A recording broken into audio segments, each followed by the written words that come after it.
I have yet to meet somebody who says, I don't want to live in the community, I want to stay here in the hospital. I know of people to whom this was said by their doctors, you're a schizophrenic, you're going to have to accept that, you're never going to have a normal life, you're never going to have a job, you're not going to be able to really have a family, get used to it. And there are thousands and thousands of people out there to whom that story was told who have proved otherwise because of recovery. You see someone go in the hospital, some of them would even be suicidal, and they had no hopes, no dreams, no nothing, and then they come out and then you see them be able to get their own place. When you see these people grow, it's just soul to soul that you're reaching out. I want to be able to take care of myself and take care of myself well, you know, and not settle for less anymore. Like I've been used to settling and been told that I need to settle for less because I am less. Well, you know what, I'm not less. The whole focus of what the Department of Behavioral Health is working on now is community-based services. And that's all predicated on this whole thing that we refer to as the recovery model. Recovery is really the recreation of community for a person. What we've learned about institutionalization is that institutionalization is in fact the isolation of a person. I went through school. I went first at the 10th or 11th grade. I got pregnant at an early age. And I just got hooked up with the wrong crowd, I guess. My husband, he was real abusive. When I was on drugs, nothing seemed like nothing didn't bother me.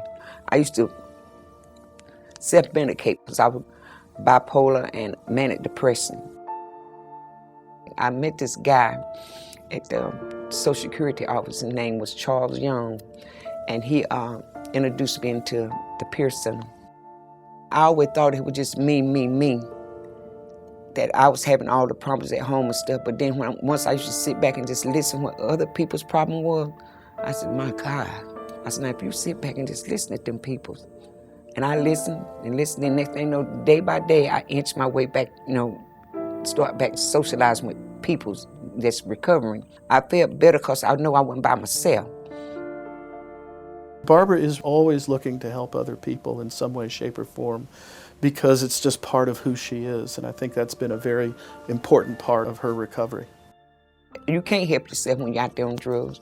If you see, you know, somebody that done got better and they could help this next person, help that person. Listen. You know, sit down and listen to them, because you can help a lot of people like that. Instead of judging that person, help that person. I'm old enough to remember when you used to get a diagnosis that was basically a life sentence. And this CPS thing, this Certified Peer Specialist training, unmasks all that. It actually shines a light on the beauty and truth of being a survivor and supporting people in their own survival. I and myself am a peer, so I've walked a mile in their shoes. The main goal at the end is to be able to help others to gain what we have. First thing I do is share my story with them, and that automatically lets them know that I understand where they're coming from, and that normally opens them up to start talking to me about their ambitions and their goals in life, you know, and what it would be like if and when they get out of there. We know that, for instance, that the cost of a bed day in one of the state hospitals is in excess of $387 per day. And it is much more cost effective to have a person living in their own apartment, going to supportive programs out in the community. In the recovery model, we talk about finding those natural supports that exist out in the community. Some of the obvious ones would be church. Those don't cost the taxpayer. And these are the things that people really want to have in their lives: working a job, having a house, going grocery shopping, having friends.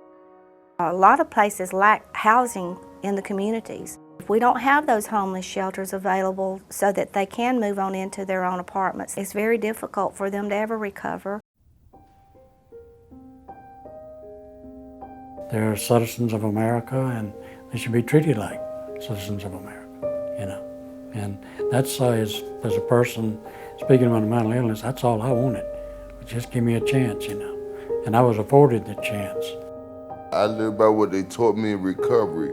They loved me at the Georgia Mental Health Consumers Network until I learned to love myself. That's recovery. Each one of these peers that I'm partnered with, I love them. I love each and every one of them. And I don't want to see them back in the hospital. I don't want to see them hurt. That's why I work with them so closely and so adamantly. I know they can do it, because I did.